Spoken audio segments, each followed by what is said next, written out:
So Nelson's here looking at the floor drain where the sewage had emanated from, and what we've discussed with the homeowner, Teresa Tribbles, is that we propose to replace from this extreme section on the supply plenum where Nelson is pointing all the way to the other side.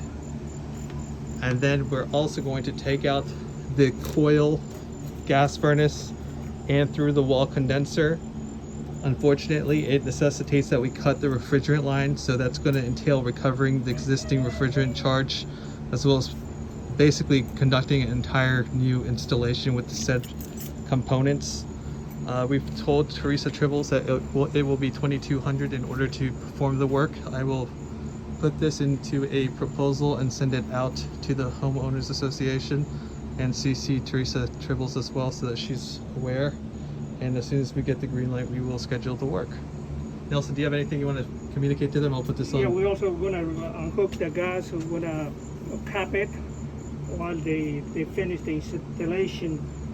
Besides the electrical wires, they probably, I don't know how they're gonna remove it. So everything in this utility closet itself is going to be taken out. The metal. We're gonna replace the metal. She wants to replace the new We're not insulation. responsible for drywall though. We're making that for clear from the get-go. That's a Yes. separate matter with that a handyman can take care of.